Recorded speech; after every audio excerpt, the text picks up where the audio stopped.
खुलुमबाय स्टुडिअ दं आं साजिब बसुमतारी बे समाव जाग्रा आदार एबा साहा गला हटेल रेस्टुरेन्ट होनानै जिउ खुंग्राफोरनि थाखाय मोनसे गोनांथार खौरां नोंथाङा फुड लाइनाव एबा साहा गला हटेल रेस्टुरेन्टनि गला होयो नामा जुदि नोंथाङा बेफोर गलाखौ होयो अब्ला बे खौराङा नोंथांनि थाखाय मोनथिनो गोनांथार नोंथाङा नोंथांनि साहा गला एबा हटेलफोराव मा बाहायगासिनो दङ स्टक बाहायगासिनो ना सिलिन्डार बाहायगासिनो दङ सिलिन्डार बाहायदोंब्ला नोंथाङा नखरारि सिलिन्डार बाहायदों ना फालांगियारि सिलिन्डार बाहायदों जुदि नोंथाङा हटेलफोराव नखरारि सिलिन्डार बाहायदोंब्ला आयेननि बेरेखा जागोन नोंथाङा जरिमाना जानो हागौ जेल जानो गोनां जानो हागौ नखरारि सिलिन्डार गलाफोराव बाहायग्राफोरनि हेंथायै गोख्रों नेम गलाफोराव नखरारि सिलिन्डार बाहायग्राफोरनि बेरेखायै गोख्रों राहा लानाय जादों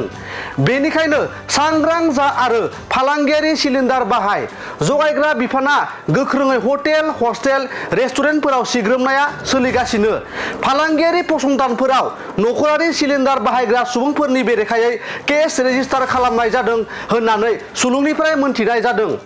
दासिम 134 केस रेजिस्टार गं 230 नखरारि सिलिन्डार हमनाय जादों होननानै सुलुंनिफ्राय मोनथिनाय जादों दायो हायद्राबादनि गोबां हटेलफोराव जगायग्रा बिफाना सिग्रोमगासिनो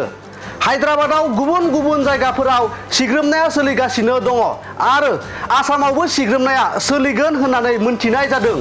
बेनिखायनो सांग्रां जा आरो नोंथाङा साहा गला हटेल हस्टेल रेस्टुरेन्टफोराव फालांगियारि सिलिन्डार बाहाय मोनसे गोजोनथाव खौरां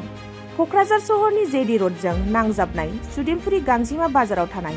आइ आफा मेडलाइफ बिएम हस्पिटालाव बेराम सोखानो हानायनि गोबां खाबु दं आइ आफा मेडलाइफ बिएम हस्पिटालनि फेसिलिटिफोरानो जाबाय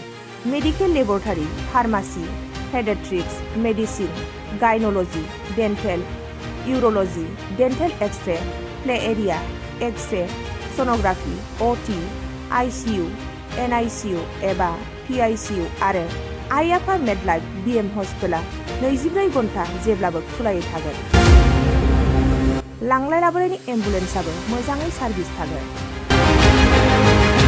ओनसोलनि सुबुंफोरा बेराम आजारफोरजों भुगिनानै थाना दंब्ला थाबैनो नोंथांनि देहाखौ फाहामथाय लानो क'क्राझार सहरनि सुदेमपुरि गांजिमा बाजाराव थानाय आइ आफा मेडलाइफ बिएम हस्पिटालाव गोख्रैनो फाहामथाय लाफैनो हागोन आबुङै मिथिनो थाखाय 9101655430 एबा 8822 688 026 जानबुं नम्बराव खौरां लाहरनो हागोन।